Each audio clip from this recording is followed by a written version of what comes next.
uno de los 4 que votó en contra justamente de esta acción, de este amparo, entiendo. Magistrado Blume, ¿cómo está? Muy buenas noches. Buenas noches, muy agradecido por la invitación. No, gracias a usted y por con favor... todo gusto acá para responder a sus preguntas. Perfecto. En principio, igual que el magistrado Ramos, el sentido de su voto, ¿no? La argumentación detrás del voto que emitió el día de hoy. Mire, la argumentación es la siguiente.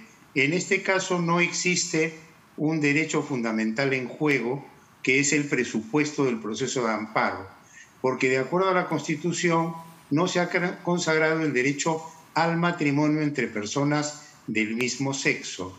Más bien, de una lectura concordada de los artículos 4 y 5, se establece que el matrimonio es la unión estable de un varón y una mujer, lo cual además hay que ligarlo a la Convención Americana de Derechos Humanos, que en su artículo 17, inciso segundo, dice literalmente lo siguiente: cuando habla de la protección a la familia, reconoce el derecho al matrimonio de un hombre y una mujer, y por lo tanto nuestra posición se basa en que la Constitución no consagra ese derecho, en armonía con la Convención Americana de Derechos Humanos. Por lo tanto, no podríamos amparar, no hay un derecho fundamental en juego. Ahora, esto no implica tener ninguna actitud discriminatoria ni estar contra quienes tienen otra opción, a quienes evidentemente respetamos y consideramos. Pero no podemos, como jueces constitucionales, ir más allá de la Constitución. Sí, claro. No somos legisladores. Antes de continuar, solo porque he estado leyendo durante el día este término, sí. No es una opción, porque la gente no elige ser, digamos, homosexual, ¿no? Es pues una forma, es como es uno, así de simple. Bueno, mire, yo no he querido usar un término que pueda ser entendido en una forma peyorativa y mucho menos. Digamos, es como es cada uno, llamémosle así. Pero el tema está en que la Constitución no establece ese derecho, y como jueces constitucionales no podemos legislar. O sea, si se promueve una reforma constitucional al amparo del artículo 206 de la Constitución y se realiza todo el trámite correspondiente y se recoge en la Constitución, no habría ningún problema. Pero como jueces constitucionales no podemos convertirnos en legisladores, no nos corresponde. Y lamentablemente esa es nuestra función, tenemos que ceñirnos al marco constitucional y legal. Ahora, en términos mundiales, esto hay que tenerlo presente, de los 194 países que existen en el mundo, no pasan de 35 los países que a nivel de todo el orbe han reconocido esta figura. Es más, la Convención Europea de Derechos Humanos repite la misma norma del artículo 17 de la Convención Americana de Derechos Humanos, casi en los mismos términos, que el matrimonio es la unión estable de un hombre y una mujer libres de impedimento matrimonial. Ahora, entonces, esa es la situación. No creo que el tema, magistrado Blume, con todo respeto se lo comento, vaya por, digamos, saber cuántos países lo reconocen o no, ¿no? Sabemos que culturalmente, pues, cada país es muy distinto. Hay países donde, desde mi punto de vista, se ha avanzado mucho más en estos derechos civiles que en otros. Pero quería ir al fondo del asunto. Entonces, y uso los comentarios del magistrado Ramos. Él hablaba de que el rechazo fue por cuestiones más de forma que de fondo. Esto no es así, porque usted nos está diciendo que, bueno, ustedes creen que la Constitución del Perú es muy clara en cuanto a esto si analizamos el artículo 4 y el artículo 5 de manera conjunta. Es un tema de fondo para ustedes, más que de forma, como señalaba el Lo que ocurre es que el Código Procesal Constitucional establece claramente que no proceden los procesos constitucionales si no se está afectando un derecho constitucional, un derecho de carácter fundamental, un derecho humano. Y la Constitución no recoge como derecho constitucional o fundamental el derecho al matrimonio entre personas del mismo sexo. Eso se da en el caso de la Constitución peruana y nosotros debemos, como jueces constitucionales, hacer respetar la Constitución. Podemos interpretar la Constitución, pero usted comprenderá que no podemos ir más allá del texto constitucional.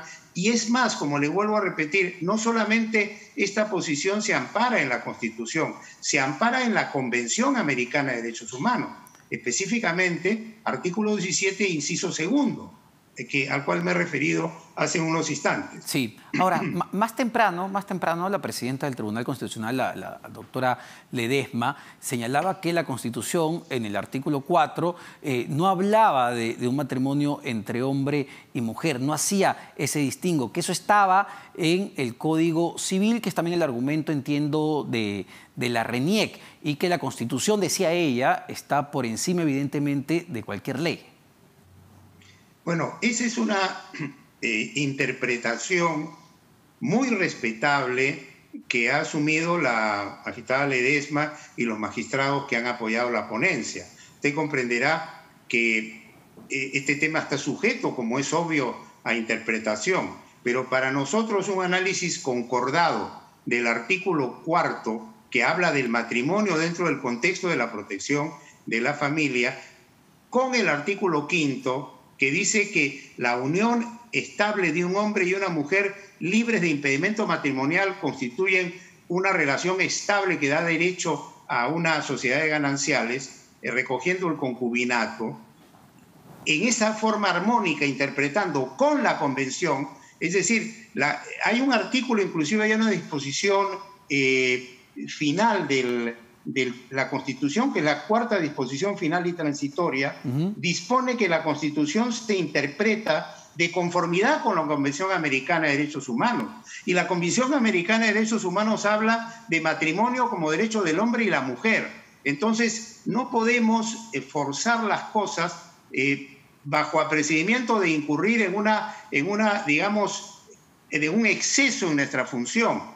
Yo soy muy riguroso de que desarrollemos nuestra función en el marco de nuestras potestades constitucionales. Yo entiendo las buenas intenciones, pero el camino no es el de una sentencia constitucional en el caso peruano. El camino es mediante una reforma constitucional.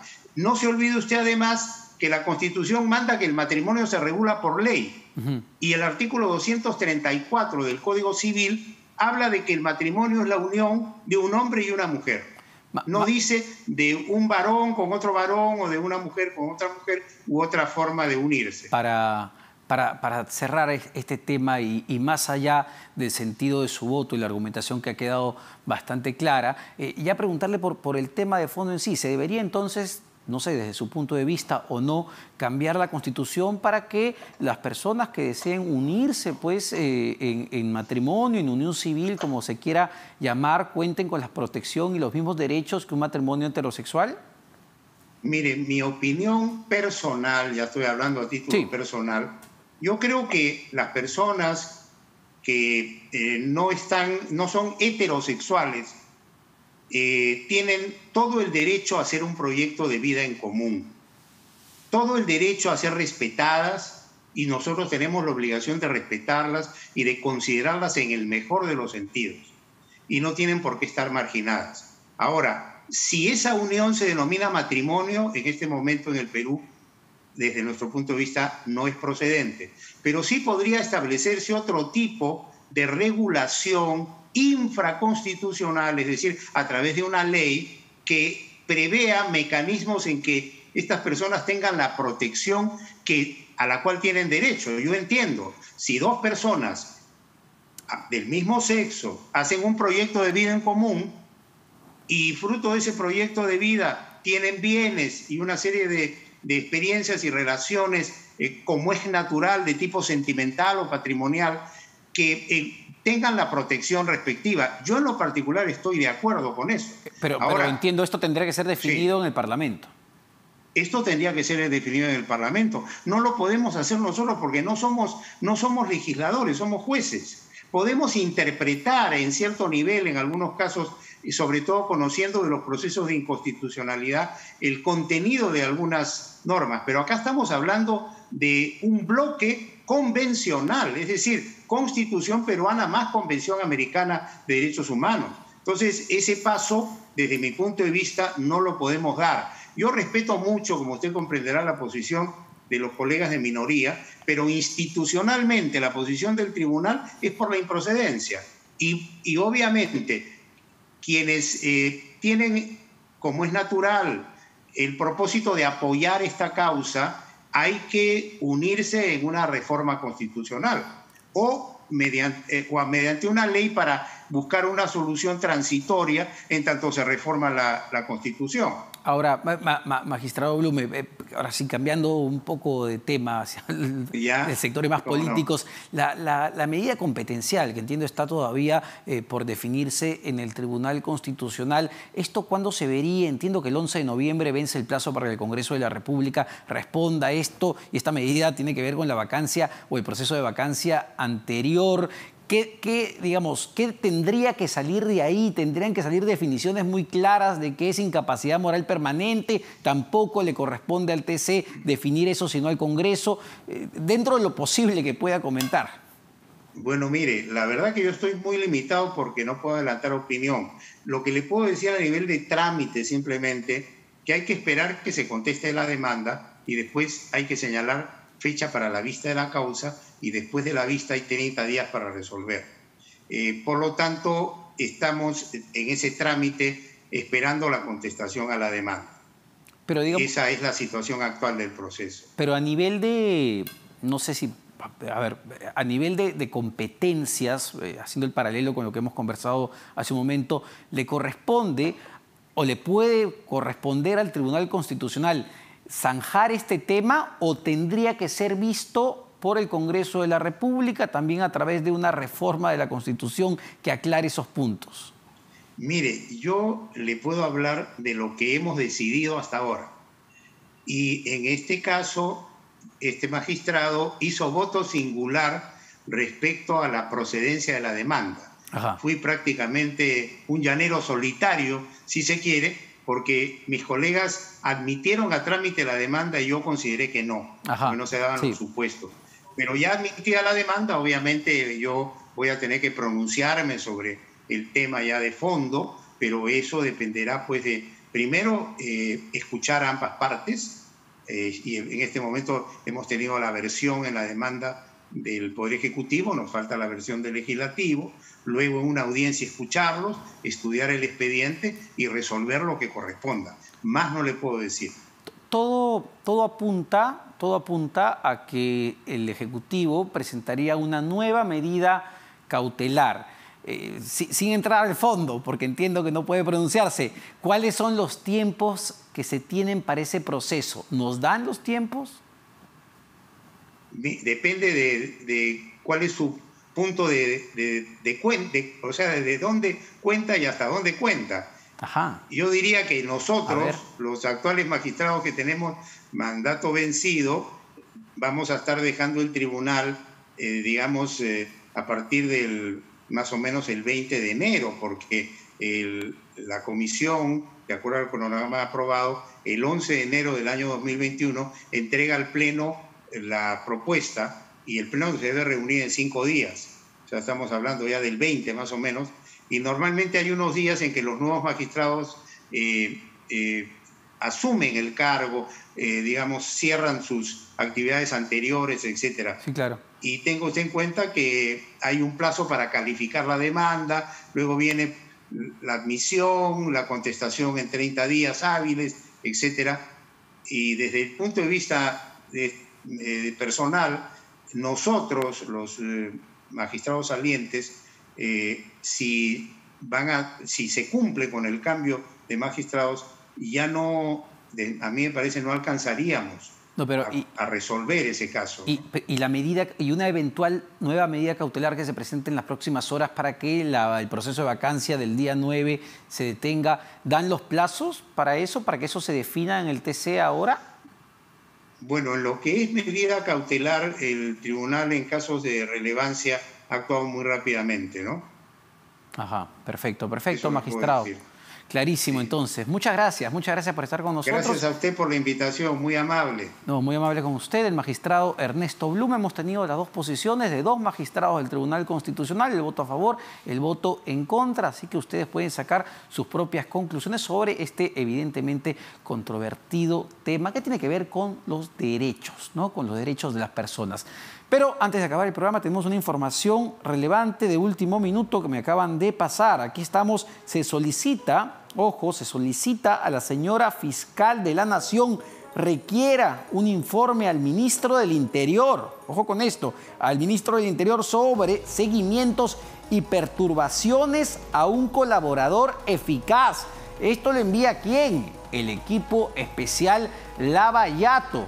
El equipo especial Lavallato está denunciando ante la fiscal de la Nación que hay seguimientos a un aspirante a colaborador eficaz. Tenemos ya en pantalla el documento, a ver si lo podemos ponchar para dar más detalles del tema. El oficio lo dirige el fiscal Germán Juárez, que justamente citó al presidente Martín Vizcarra para hoy, lo ha vuelto a citar para el 12 de noviembre.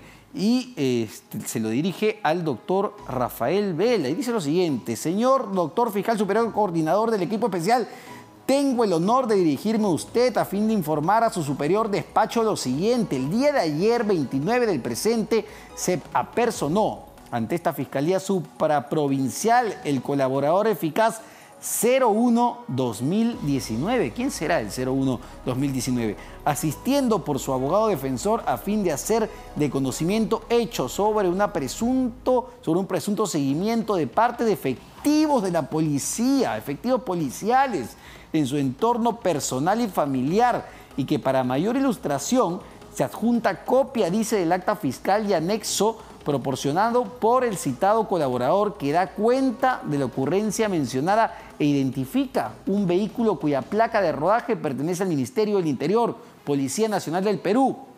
Ojo con esto, bastante grave lo que se está denunciando.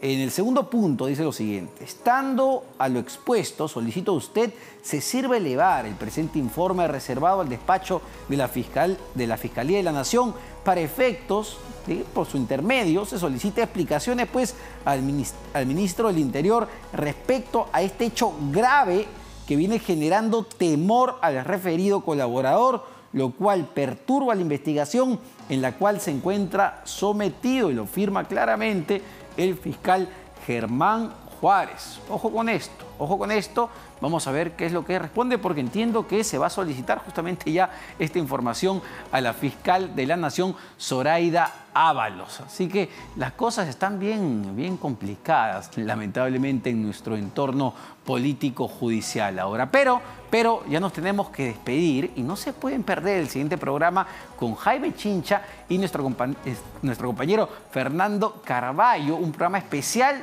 justamente por las elecciones de los Estados Unidos. ¿Qué pasará? ¿Qué impactos tienen sobre el Perú? ¿Qué se viene para la primera economía del mundo? Así que no se lo pierdan.